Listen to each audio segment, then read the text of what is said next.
Hey everybody, welcome back to Michelle's garden. I've been outside watering the garden today. I just came in to get me a cup of coffee and do a quick video for you on pest in the garden, what I put on my plants. I don't mean pest in the garden like your family members, but I hadn't made a video in a while. I've been struggling with some health issues. I don't know what's going on, but I ordered a home health care test in the mail for thyroid. See if I got some thyroid issues going on. Just been a little bit sluggish and tired. I got my test in the mail today. Just prick my finger and send it back and they'll tell me whether or not it's thyroid.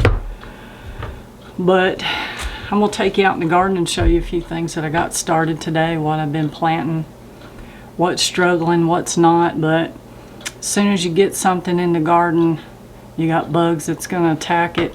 You got these little white butterfly things flying around. They look so beautiful, but they're out to destroy your plant. So for some, if you want to stay all natural and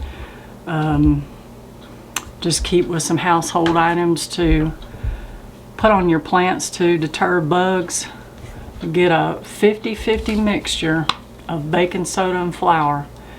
It doesn't have to be a certain kind of flour. You know, this is all purpose, self-rising, it don't matter. 50-50 mixture of this. You can put it in this handy dandy little sifter. Sift it over your plants. I got this at the grocery store. I don't particularly care for this copper looking color, but I didn't feel like going around all the stores looking for an old-fashioned one.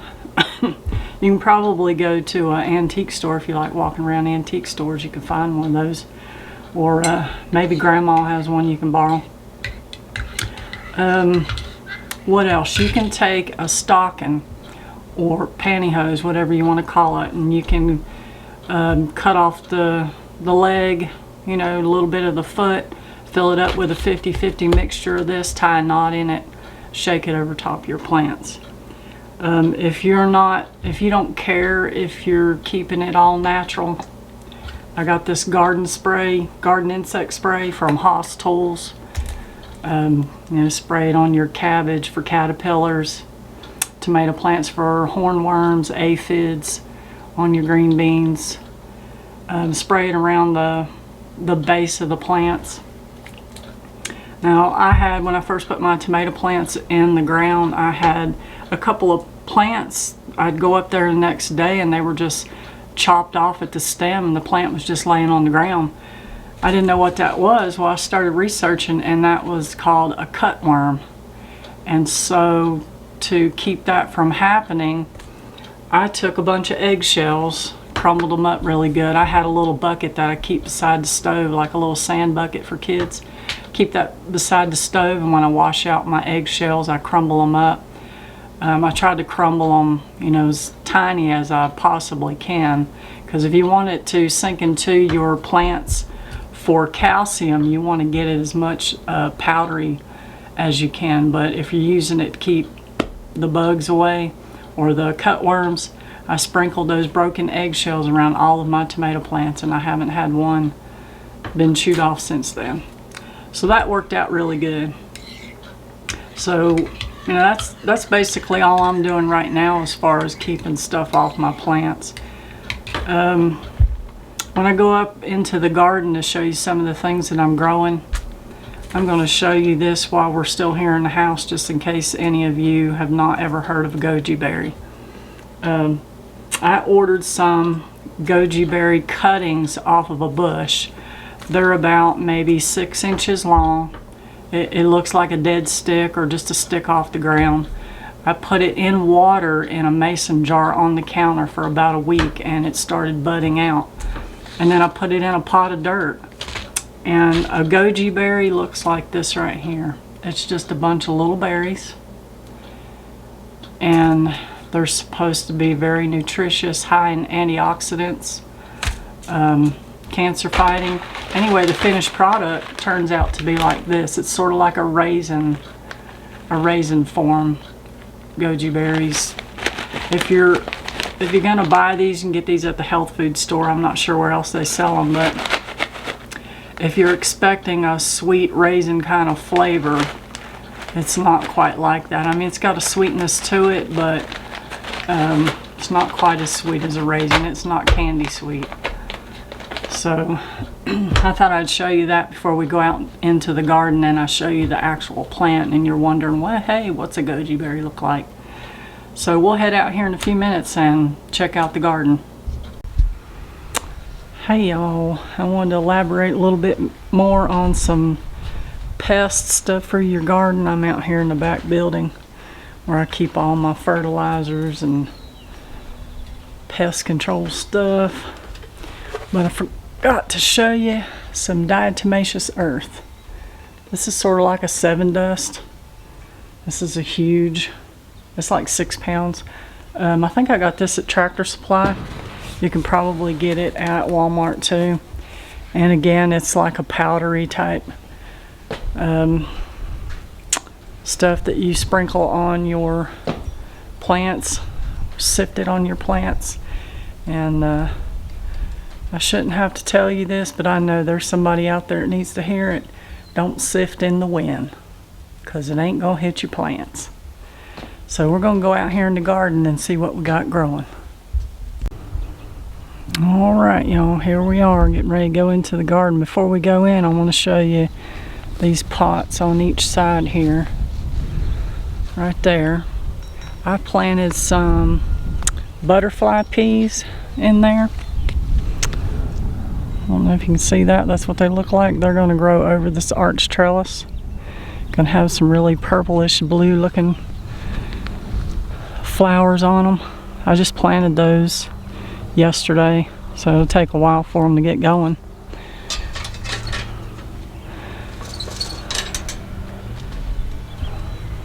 So we're going to start on this side. I got a couple of raised beds there that I still have to clean out. I'm not sure what I'm going to put in there yet. Maybe some squash. I don't have any squash planted yet. So right here we got some kale. I think that's Ragged Jack kale. I just sowed some more radish seeds in here because I picked a bunch out. These are radishes. Right here I have some more radishes and some Rambo chard planted. Just planted those yesterday. In this bed I've got peanuts. I've never grown peanuts before. Don't know the first thing about it, but I thought I'd give it a try. And right here is all my carrots. I planted this whole bed full of carrots and I didn't think anything was going to come out of it, but so far it's doing pretty good. And I planted, like right here on the end, I just dropped a few radish seeds in here just the other day and see how they come up. Here's the onions. You know, I'm not sure how these are going to come out. I moved a little bit of dirt away from around these onions, like right in there. I moved the dirt away from them to try to help them bulb a little bit quicker. I seen Danny on Deep South Homestead do that. I did that around that, and they do seem to be bulbing a little bit, because you know they look like they're falling over and they're done, but then they're still growing some green. So I'm gonna let them go, see what happens. This is a volunteer sunflower coming back. I think it's called Chocolate Cherry. It just came back from last year, so I'm letting it grow. These are my green beans. These are called Tongue of Fire green beans, I do believe. That was something new I got from Baker Creek. Heirloom seeds, Tongues of Fire. And up this trellis I added some fresh pool noodles on there to hold it up. The sun really beats those and dries those out, so I put some new ones up there. But I got some, let's see if you can see these right here.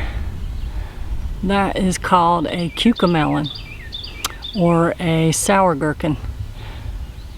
Mexican sour gherkin. It's like a little cucumber. Well, it has the flavor of a cucumber. It's real tiny and it looks like a watermelon, but it has the flavor of a cucumber. So we're going to see how that comes out. These are just some regular Blue Lake green beans. Whole trellis of those. These are red potatoes. These are looking absolutely awesome. They are flourishing and really looking good. Right here is a whole row of white cucumbers. They're called salt and pepper cucumbers. They've just started coming up. Down here I planted a row of sweet potato slips and they have not all survived. There's just a few of those that have survived. I've got a little sunflower that I planted right there. I don't know if you can see that right there. I've got a lot of decorations in my garden. I like garden decorations. Over here is some onions that I had planted. They're starting to bulb. I've got some green cucumbers that are coming up right there. They're going to be on a trellis right here. Going to trellis those. Like I tried to do an arch right here, but I didn't get that done. I don't know if you can see that thing fluttering by right there. That, I'm not even going to try to chase it with my camera, but that thing is out to lay eggs on your plants. See it fluttering over there? I've tried to catch them. It will lay eggs and put tomato hornworms on your tomatoes or caterpillars on your cabbages. So that's not your friend. This is the corn. This is a whole row of corn. There's 2 rows there. They're just coming up. This row right here is going to be all of my cantaloupes. This is all cantaloupes, and on the very end, down at the other end, I have 2 plants that's sort of like a cantaloupe, but they're called Kajari melons. And then I've got a row of tomatoes here. I've got a partial row right here, and I'm saving the end for some tomato plants that I still have back at the house that are not quite ready to go out yet. But I want to show you guys, these tomato plants have struggled a lot. Like this one right here is probably not going to make it. You know, I did water it this morning, but every one of these when I first put them out has struggled and has some little bit of damage to it, but they will bounce back. I have some that I put in that went through the same thing and they all came back strong. You know, I've got one here that's definitely not going to make it, and I'll pull that out. I planted some marigolds in here. I got some orange and yellow marigolds in here. Let's go around here for another row of tomatoes. I got 4 rows of tomatoes here. And you can see these up here are looking a lot healthier because they are some of the first ones that I put out. These are a lot of my like blueberry cherry tomatoes, black cherry tomato plants, some of your smaller tomatoes, salad tomatoes. These are potatoes. I planted some fingerling potatoes. They're finally coming up. That's just a little tiny potato. Like you see a bag of these little bitty potatoes in the grocery store.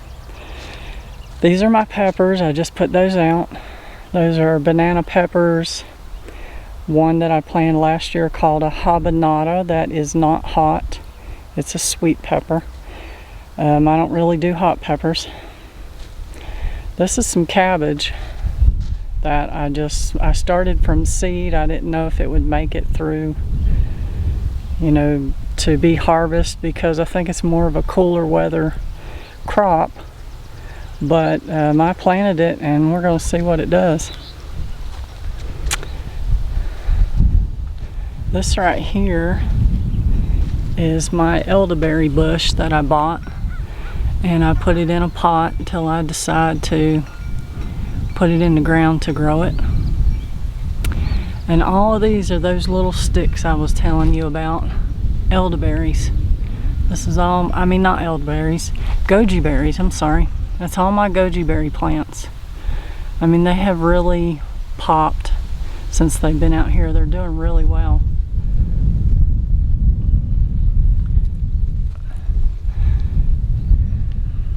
So I hope you've enjoyed the garden today. Got a lot going on out here. I might walk around here and show you the greenhouse, give you a little bit of an update on that. Before we make it out there to the greenhouse, I'm going to show you all this right here. Now the people that used to own this home, they told us these were grapes. So far all we've gotten off of them is muscadines. So I was really hoping that we would get some grapes off of them, but we'll see.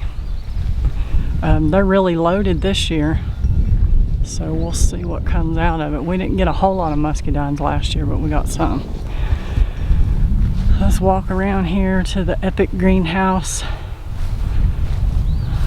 Jeff refers to this as part of the Biltmore estate because I put so much into it. Now, for the 2 days I've been out here sanding the greenhouse, sanding the top boards, because I don't want to pull the plastic over and it gets snagged on something and rip it. And so when I got it sanded yesterday, I came out here and painted. I know this has been a long, slow process, but we are slowly working on it, and I'm hoping to get more of it done this weekend. We'll get some hardware cloth put on the sides and just get it ready to put the track on it for the plastic to go on.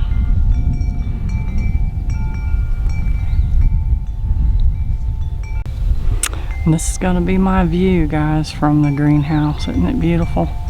All those mountains. I didn't show you my banana tree over here in the corner. You know, I didn't do anything to that. It died when cold weather set in. I never touched it. I didn't cut anything off of it or anything. It just came right back out just like that. I think that's awesome.